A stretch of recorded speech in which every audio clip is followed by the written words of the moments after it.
la justicia en este país, mis valedores.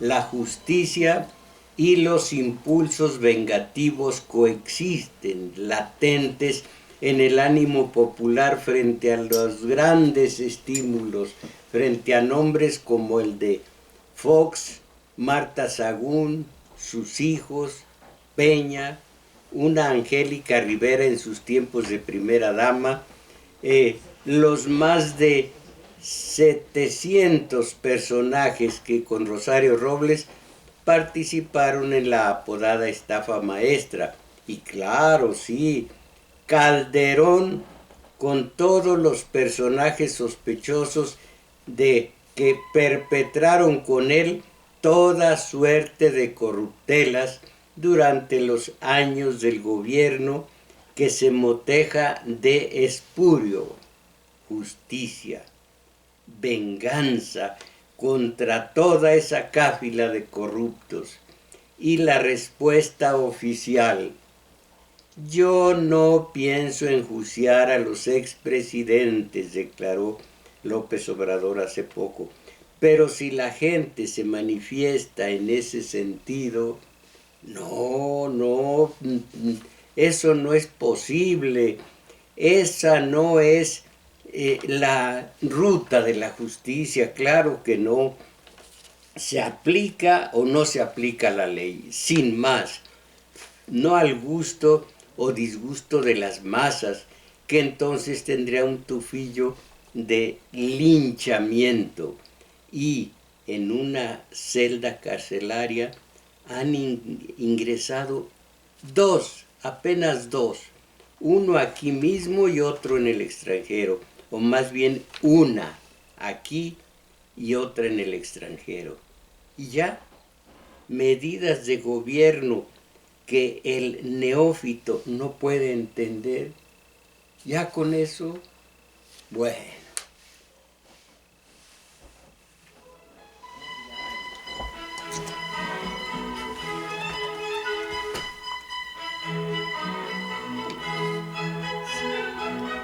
Si me hace favor de decirle que con ese corte le sigamos todo. Con ese corte. Sí, no.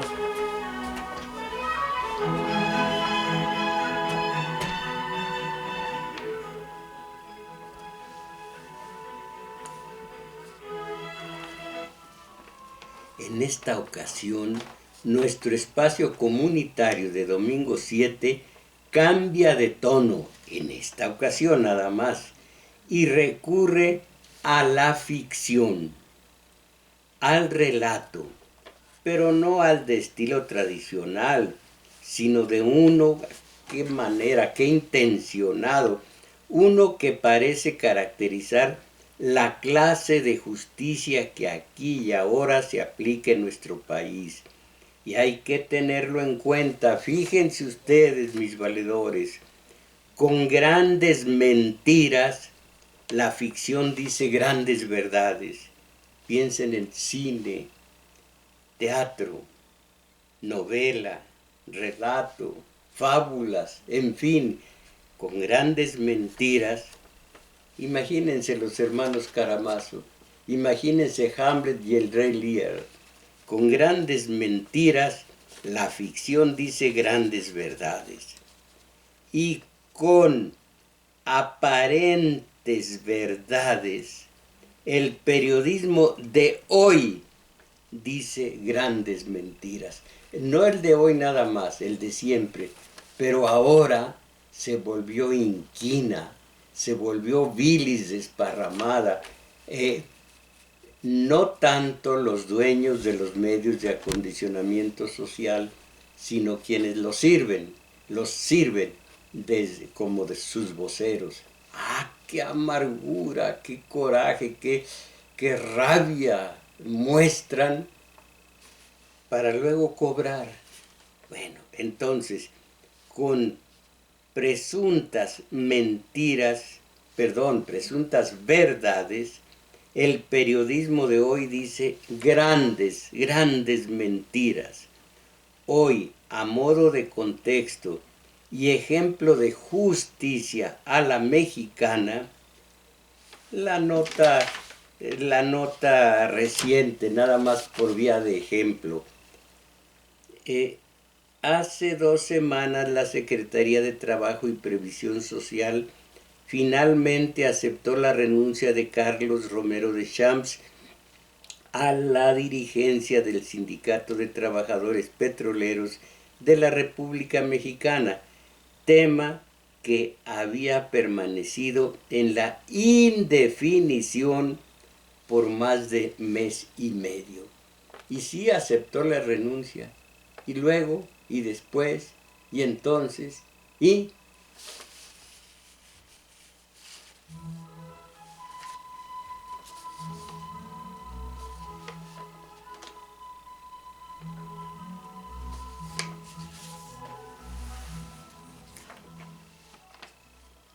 Y ahora para todos ustedes el relato, un relato de autor español, un relato heredado de la mejor picaresca española, que toda ella fue la mejor picaresca española, toda fue la mejor.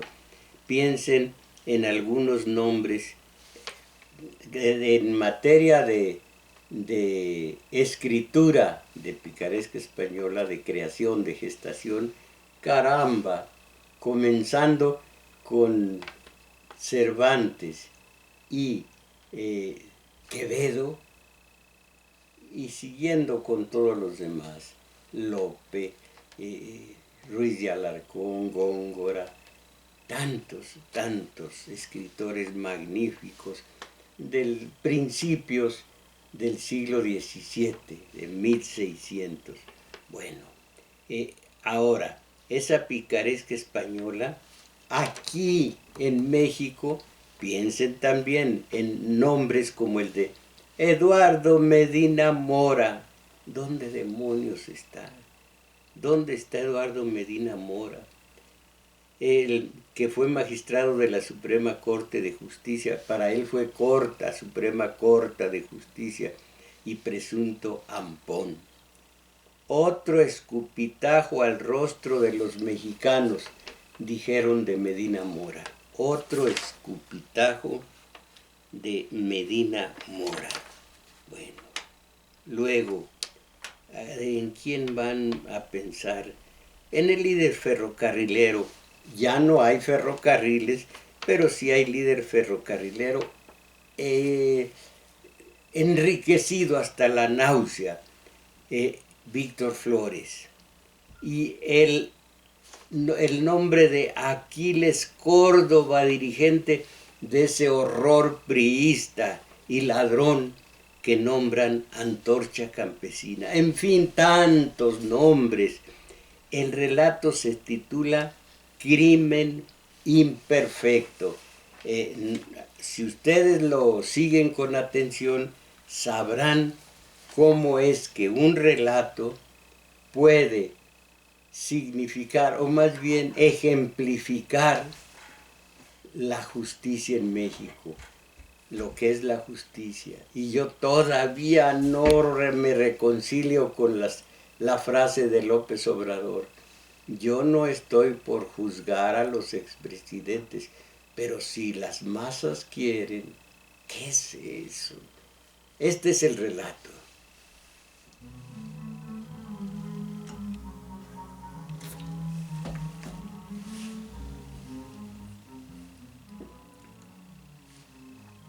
Crimen imperfecto. El fiscal terminó su discurso. Sí, señor, dije con un suspiro. Sí, tiene usted razón. Usted gana. Yo soy un asesino, una fiera, y todo lo que usted ha dicho. Merezco la muerte, y usted quedará satisfecho cuando el juicio me declare culpable. Me ahorcarán y asunto concluido. Hice una pausa. Bien, hemos terminado, ¿no? El abogado defensor se levantó indignado. Tendrá que... todavía no se levante. Tendrá que esperar.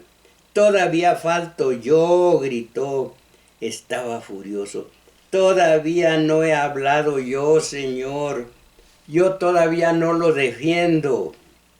Se reconoce culpable, dijo el juez. No se reconoce culpable, gritó el abogado defensor, que me había sido asignado por oficio. No se atreve, no se atreverá a reconocerse culpable, añadió mirándome con amenaza. No me reconozco culpable, dije un poco asqueado, bastante asqueado de aquella estupidez. Miré al público cuya curiosidad malsana me sacaba de quicio. Me dio rabia verlo tan atento. Así están ante la reina del gusto popular, la nota roja. Bueno, me dio rabia verlo tan atento al público. Algunos algunos sonriendo porque el espectáculo no iba a terminar todavía, y atajé con un gesto al abogado, que se disponía a lanzar su prepotente discurso. Escuchen, dije, ¿no les importaría seguir sin mí? Me estoy aburriendo mucho. El juez golpeó repetidamente con su martillo rojo no el martillo, el juez rojo de indignación. Usted se queda, dijo, no faltaba más. Por favor, estoy cansado, dije. Apenas he podido dormir últimamente a causa de los remordimientos. Les agradeceré que terminen cuanto antes, ahora mismo a ser posible. Quisiera complacer a todos, a todo el mundo, pero por lo visto eso no va a ser posible. Si me declaro culpable, el señor fiscal, que ya ha terminado su discurso, pedirá mi cabeza, con lo cual quedará muy contento. El jurado se ahorrará 2 horas de tontas discusiones, pero también hay que pensar en el señor abogado, en todo el trabajo que ha realizado y en el ridículo que supondría para él quedar descartado del juicio sin haber hecho uso de su habilidad como defensor. Por otra parte, esto me fastidia. Estoy harto de oír hablar de mí, ¿comprenden? Lo que se dice harto. He contestado a sus preguntas, he oído a los testigos, a los expertos y por último he tenido que soportar las 2 horas de fiscal, y la verdad es que nunca se ha dicho tan poco en tanto tiempo. 2 horas. Y pienso que mi defensor no querrá hacer menos. ¿Y todo ello para qué? Para decidir si soy culpable o inocente de haber matado a aquella pobre vieja. Ustedes pueden haber encontrado cierto interés en todo esto porque ignoran si soy o no el asesino. Pero yo sí sé de cierto, yo sí lo sé. Comprenderán que tanta charla tiene que aburrirme. Para mí no hay problema. No tiene interés lo que se me ha dicho hasta ahora, ni lo que se diga hasta que el maldito juicio termine. Por favor, déjenme ir a mi celda. Ustedes discutan y mañana me comunican lo que hayan acordado. Solamente si se declara usted culpable podrá marcharse, dijo el juez. Miré a mi abogado. Estaba pálido de ira. No pude evitar enfadarme. Está bien, hombre, empiece, le dije al defensor. El abogado estiró el cuello. Pero sea breve, le doy 15 minutos. Si en ese tiempo no ha terminado, me declararé culpable. Me miró con odio. Escúcheme, idiota, dijo. Usted aceptó mis servicios y yo he trabajado en su caso porque no lo creo, porque sí lo creo inocente. He trabajado mucho, poniendo toda mi voluntad para sacarlo del atolladero en que se haya usted metido. Y ahora usted me insulta y se burla de mí. Eso no es noble, señor mío. Eso no es noble. El juez estaba de su parte, pues asintió con convencimiento. Y como no es noble, prosiguió, estoy dispuesto a callarme si usted lo desea. De acuerdo, dije, de acuerdo, y me dispuse a marchar. Un momento, acusado, dijo el juez. ¿Se declara culpable? Recuerde que todavía no lo ha hecho. Me declaro, dije. No, gritó una mujer entre el público. Me declaro culpable. Esperen, no le va a ser fácil salir de esto, dijo el abogado defensor. El acusado es inocente hasta que no se demuestre lo contrario. Y a mi juicio la culpabilidad no es evidente. Faltan pruebas. ¿No comprenden ustedes que se trata de un suicida? Observen su comportamiento. De nuevo fui objeto de escaparate. Todo el mundo pretendía estudiarme y algunos sonidos de comprensión sonaron por la sala.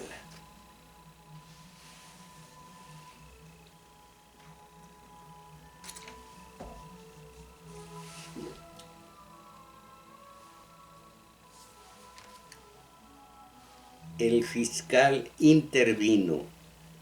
Creo que se ha demostrado suficientemente la culpabilidad del acusado. Al declararse culpable, no hace más que corroborar la evidencia. Este es un asesino y su asunto está concluido. Y comenzó a meter papeles en su cartera. Existe un pequeño detalle que parecemos haber olvidado, respondió con un amago de ironía el defensor.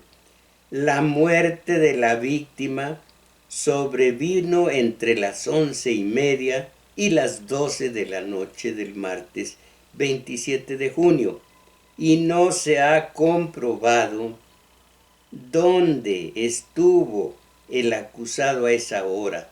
Nadie lo vio en ninguna parte. Estuve con la víctima, dije, hasta las 12:10, poco después de haberla matado. Demuestre que la mató. ¿Cómo? Demuéstrelo. Sí, yo la maté y si le digo que... Y yo le digo que lo demuestre. ¿Tiene usted testigos de que la mató? Empecé a ponerme nervioso.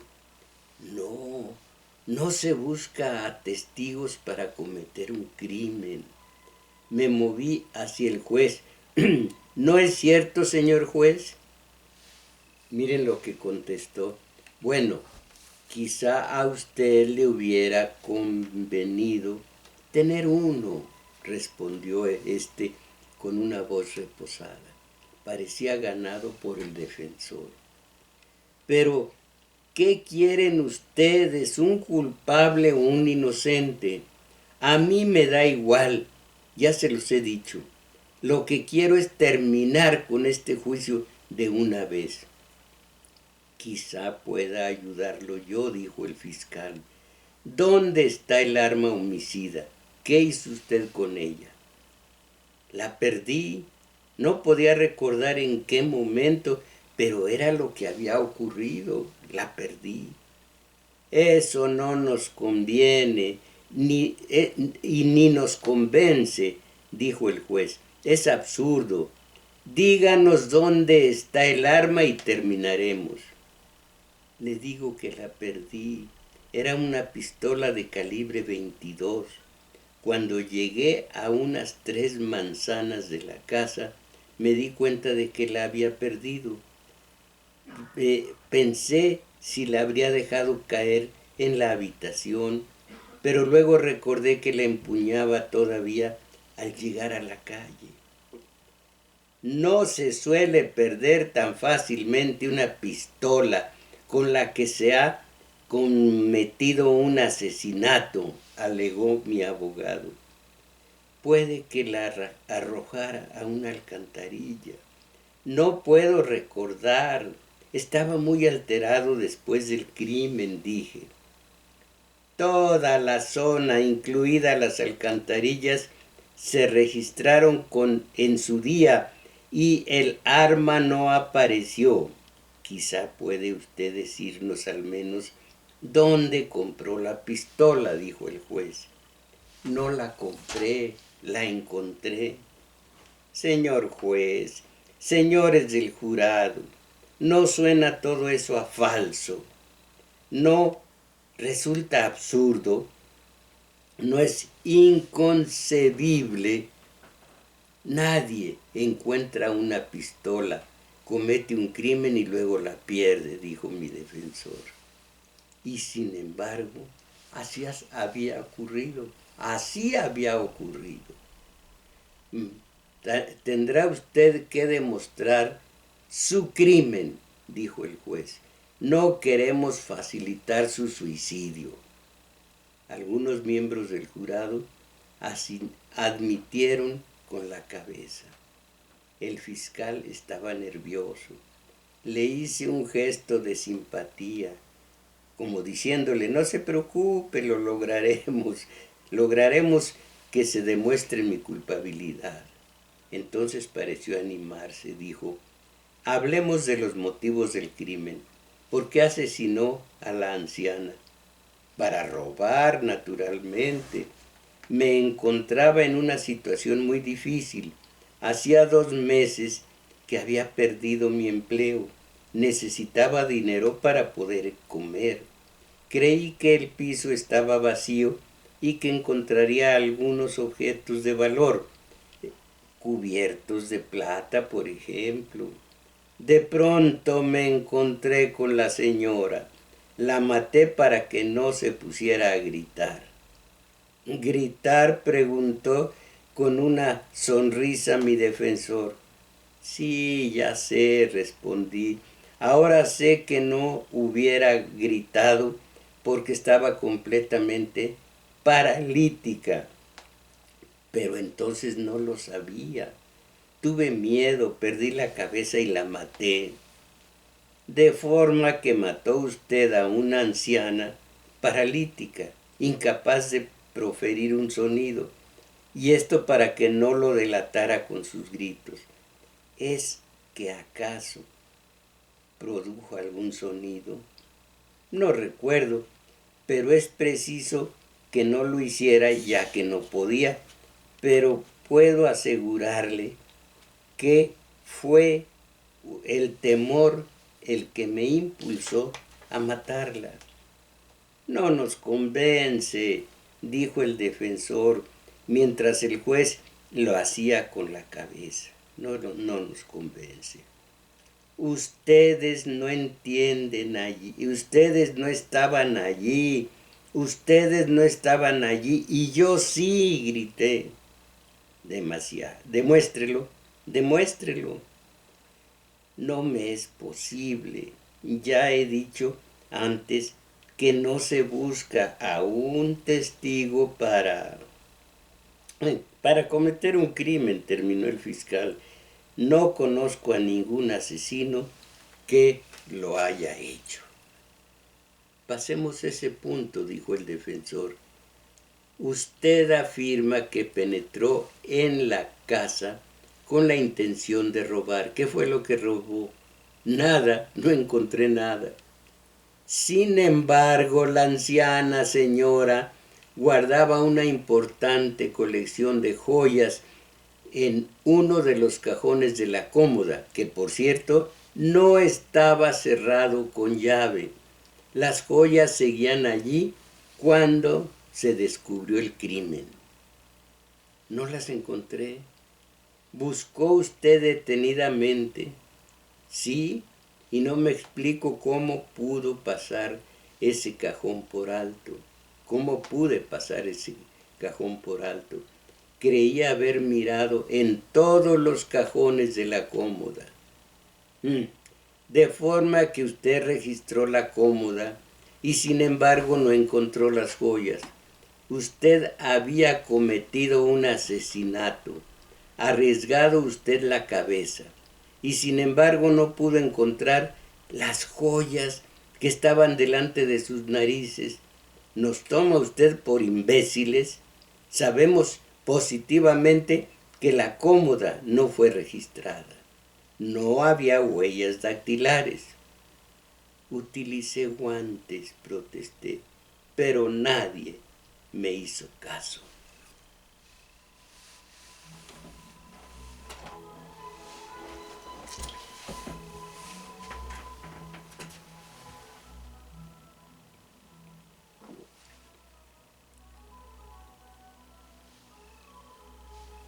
No se observaba el menor desorden, prosiguió mi abogado.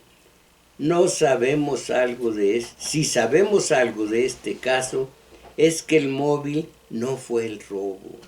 Y usted pretende que mató a la anciana para robarle. Procuré no dejar huellas, dije. Actué con todo cuidado para que nada pudiera delatarme. Eso demuestra sangre fría, dijo el defensor. Demuestra sangre fría, ¿no es cierto? Mi abogado se dirigía a los miembros del jurado. Y también demuestra el firme propósito de no dejarse encarcelar. ¿Cómo se explica entonces estas dos grandes contradicciones? Primero, a pesar de la serenidad del acusado, este fue capaz de dejar de abrir el cajón de la cómoda donde estaban las joyas, cosa únicamente explicable si el autor del crimen y presunto ladrón hubiera perdido el dominio de sí mismo. Segundo, ¿cómo es que un individuo que comete un crimen perfectamente estudiado en todos esos detalles, la pistola, los guantes, el orden con que efectuó el registro y todo ello para que el crimen no le fuera atribuido, se declara culpable de pronto sabiendo cuál es el castigo que le aguarda por un crimen semejante? Señor juez, señores del jurado, ¿vamos a permitir que el acusado se ría de nuestras sagradas instituciones de la justicia y que utilice el dinero y el prestigio del Estado para consumar su suicidio? Hemos de volvernos idiotas de repente para creer en su desmañada sarta de tonterías, desde el encuentro de la pistola hasta el móvil que alega para el crimen que nunca ha cometido y que nunca hubiera podido cometer dado el depresivo estado en que se encontraba. Es cierto que su estado es grave, es cierto que perdió su empleo, pero nunca ha cometido robo ni asesinato.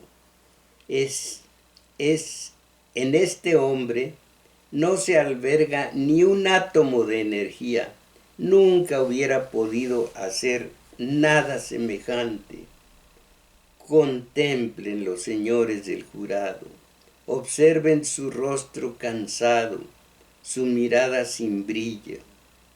Es porque estoy aburrido, dije blandamente. Observen la posición de sus hombros y no dirán, si no presenta su aspecto de un hombre acabado, sin deseos de vivir. Y luego comparen esta imagen a la que ayer nos hacía de él una testigo. Una imagen completamente diferente, la de un hombre a quien el mundo pertenecía, un semidios generoso hasta el sacrificio, abocado al servicio de la humanidad. Ese era nuestro hombre, cuando el mundo le sonreía, y ese hombre tampoco hubiera nunca cometido el alevoso acto que él mismo se imputa. Me levanté. Ya está bien, exclamé. Ya está bien de tonterías. Esa testigo no es más que una solterona chiflada.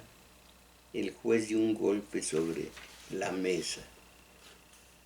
El testigo y el acusado se abstendrá de proferir insultos. Soy culpable, dije, soy culpable. Cállese.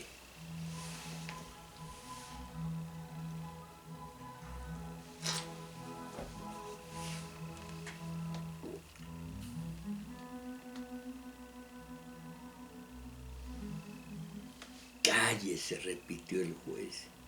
Señor juez, señores del jurado, prosiguió mi defensor, creo que sería inútil proseguir mi discurso.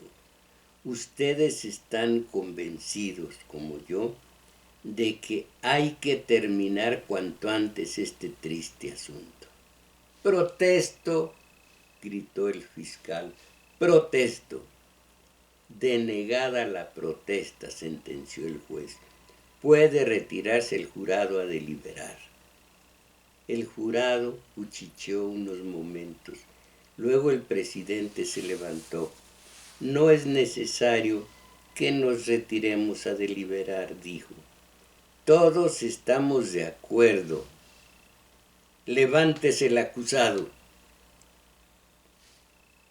¿Cuál sería el veredicto, mis valedores? Cuando salí a la calle, piensen en el veredicto.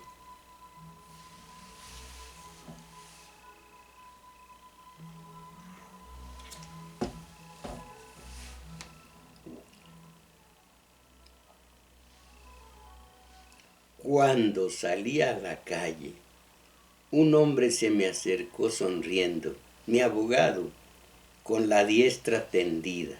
Me dijo, enhorabuena. Se le veía contento. Ganó el juicio. Ganó contra el culpable que se juraba culpable. Ganó. Enhorabuena, me dijo. En cambio, el fiscal caminaba con la cabeza hundida y hacía una triste figura bajo el cielo emplomado, mientras se dirigía a su automóvil. Maté a la vieja, ¿sabe?, le dije. Claro, sí, pero ¿eso qué importa ahora? Nada, supongo, para usted nada. Tómese un trago y olvídelo. Bien, lo dejo. Suerte. Y ya sabe dónde me tiene, por si se le ocurre hacerse otro fiambre. Sonrió sobre su mal gusto. Él también tenía un automóvil con chofer esperándole.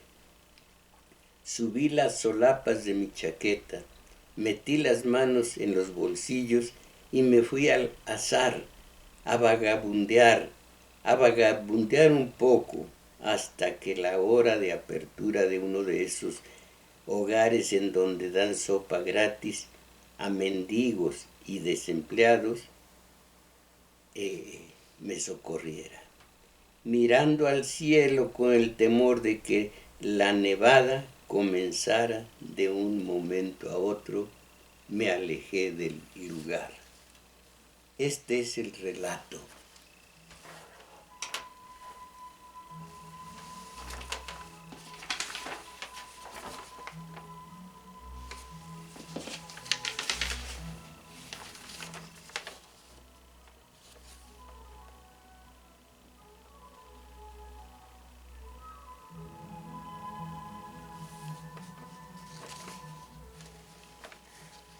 Romero de Champs, ¿cuántos están en la misma situación del acusado? Que él dice, sí la maté, demuéstrelo. Es que yo la asesiné. A ver, ¿tiene algún testigo? Eso mismo lo estoy viendo yo con Peña, con Calderón, con Fox, con sus hijos putativos, con todos los líderes de priistas, con los propios capitostes del PRI, y estar esperando ¿qué? ¿La justicia qué? Ustedes saben que la justicia es el oxígeno de una comunidad que tiene justicia, tiene todo. Piensen en la Cuba de Fidel, cuando dijo, vamos a alfabetizar, y todos alfabetizaron. Vamos al corte de caña, y todos, porque había justicia. Mao Zedong con la larga marcha, murieron miles, pero salvaron a China, que ahora es la segunda potencia mundial en materia de comercio. Cuando todos sienten que hay justicia. Aquí en México no tengo pensado enjuiciar a Calderón, pero si los mexicanos quieren, ¿qué es eso? Yo, simpatizante de López Obrador, esto lo veo como algo inadmisible. Y caramba, también yo atacar a López Obrador, nomás eso me faltaba. Cuando todos los medios, la tele, los periódicos, la radio, el cine, todo es un puro ataque a López Obrador. Hace rato leí en un enorme reportaje, si es que eso fue, porque apenas lo vi por encima, tenía poco tiempo, que López Obrador traiciona a la sociedad civil. ¿Y saben cuál es esa sociedad civil? Javier Sicilia.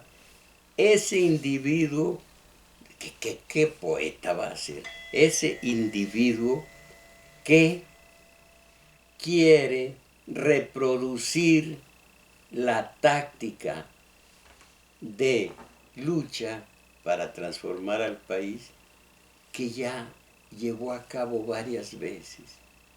¿Cómo ven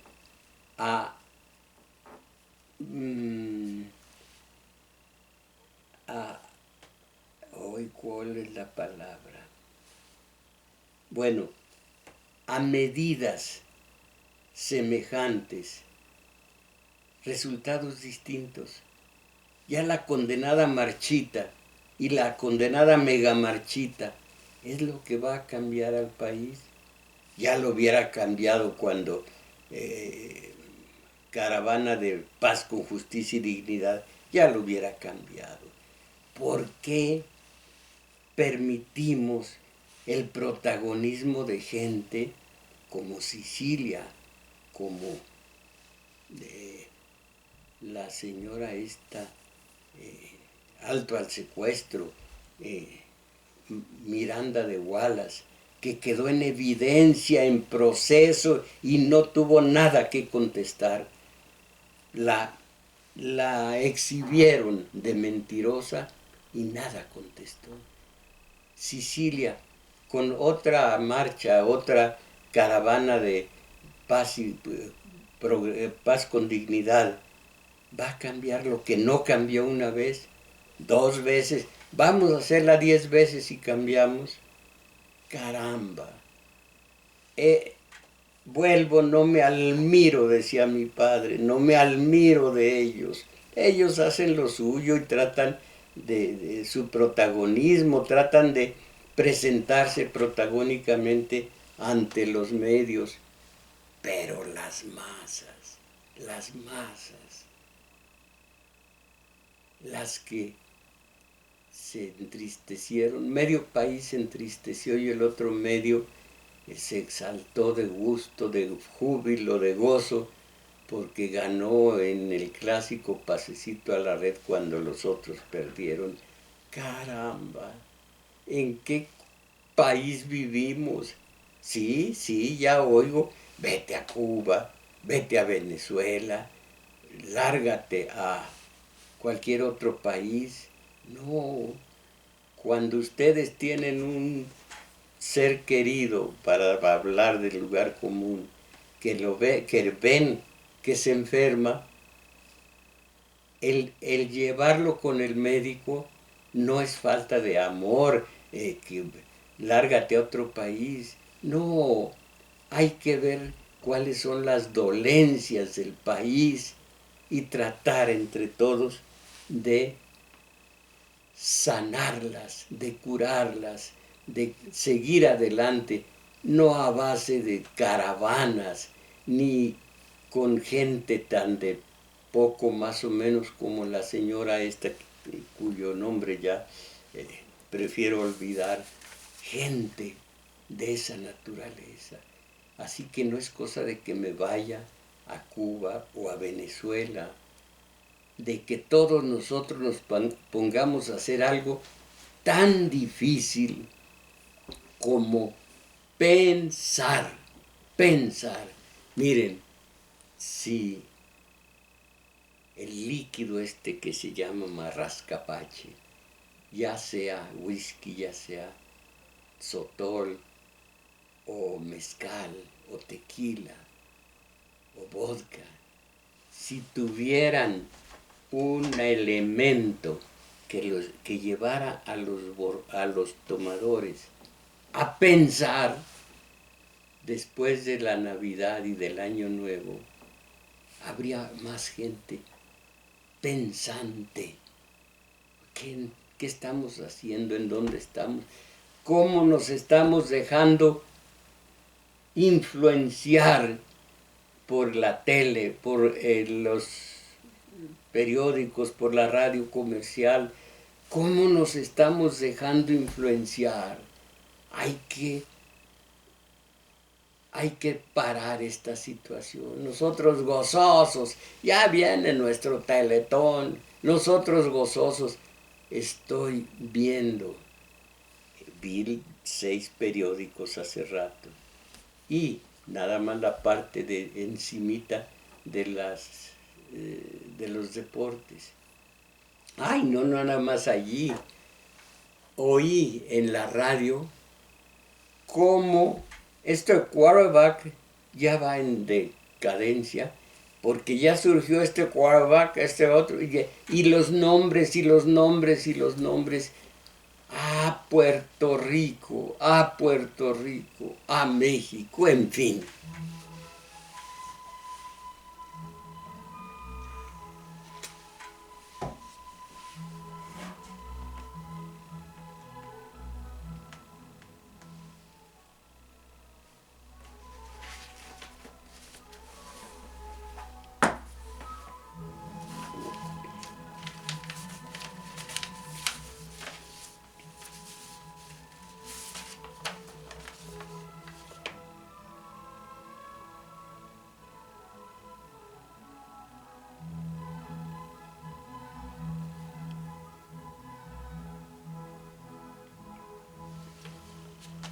Antes de hablar con ustedes acerca de los talleres de lectura, en febrero pasado Sindicalizados acusó, qué bonito escriben, Sindicalizados acusó a Romero de Champs de enriquecimiento ilícito, delincuencia organizada y operación con recursos de procedencia ilícita por Aquí viene la cantidad. Millones y millones de dólares. Y no, pues no tiene pensado nuestro señor presidente juzgarlos, a menos que por encuesta nacional se manifiesten al respecto. La ley es la ley, la justicia es la justicia. Todo lo demás es lo de menos. Mis valedores, vamos a hablar de los talleres de teoría política los sábados y de lectura los domingos. Teoría política, sábados de 11 a 13 horas en el Centro Cultural El Juglar, situado en Manuel M. Ponce 233, Colonia Guadalupe Inn. Tengo un dato y es el que les proporciono cada 8 días. Si vienen en el Metrobús, se bajan en la estación Olivo, caminan hacia Revolución un par de cuadras largas, se toparán con un parquecito, lo cruzan y ya están en el Juglar. Allí los estoy esperando. El sábado de 11 a 13.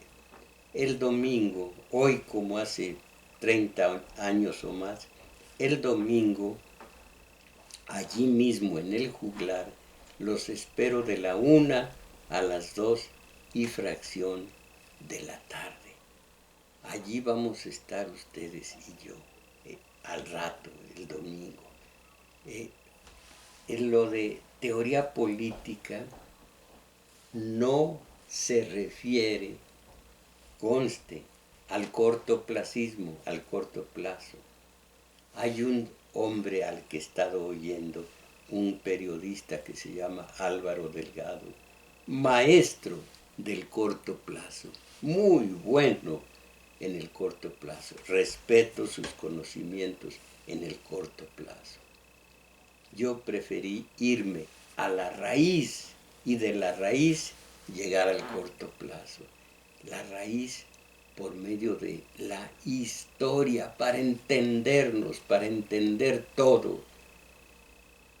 Aún hablar de religión, que ahora está muy peligrosa la parte de religión, ya hablaré de ello.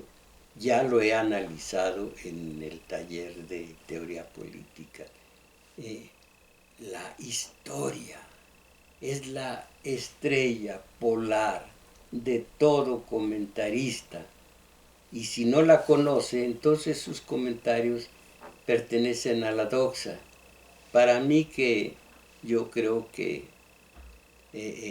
me suena a que, y eso no es lo mejor en materia de comentarios, y menos si son comentarios políticos. Allí los espero el sábado para conocer la historia de lo que está ocurriendo el día de hoy, y el domingo para ir saliendo de la mediocridad. Miren ustedes, sobre texto, miren, del nacimiento de Cristo, ustedes católicos, la borrachera y el comer hasta reventar, el aumentar de peso y todo lo que eso significa. Eso es un buen católico. A ver, es un buen católico aumentar el número de los ebrios, nada más porque es 25 o 24 en la noche de diciembre. Si nos vamos a la historia de nueva cuenta, veremos que lo que ocurre en la Iglesia Católica con el 24 de diciembre es una copia, pero copia total de las Saturnales romanas. Las Saturnales con todo e ir al monte, ir a donde está la arboleda traer una rama para que huela a bosque la noche no de Navidad, sino de Saturnales, una noche dedicada a Saturno, que en Grecia es Hermes. Saturno es Hermes. Son las Saturnales romanas, pero idénticas a lo que ustedes eh, eh, tratan como la llegada de Jesús el Cristo. Qué bueno que son Saturnales y no es realmente lo que ustedes celebran, porque lo celebran a buches de alcohol, preferible que sin saberlo beban, se embriaguen en honor a Saturno, a Hermes, y no precisamente a Jesús el Cristo. En fin, la lectura de los mensajes que corresponde a la compañera Isabel Macías, pero hoy tampoco pudo venir. Yo voy a leer lo que dice Alberto Mejía Aguilera. Como dice Isaías, la paz es fruto de la justicia y la justicia se hace entre los hombres de paz. ¡Qué hermoso! Isaías, para muchos exégetas, es el más grande de los profetas. A los radioescuchas, se está transmitiendo en vivo el programa por el canal YouTube. ¡Ay Dios! Ahí va, ni modo, estoy solo aquí. Por el canal YouTube Tomás Mojarro Oficial. Erasmo Luna, vivimos subjetivamente la existencia cotidiana. Permítanme. Ernesto Luna, permítanme gracias. De San Diego, vivimos subjetivamente la existencia cotidiana, creemos así en el amor y la felicidad eterna, en la media naranja, en la familia nuclear, y creemos que desde nuestra cómoda pasividad, la justicia social es la panacea a nuestra cómoda felicidad de nuestra irresponsable inconsciencia. Marx concebía objetivando tal vez las relaciones éticas, pero subjetivizó el resto de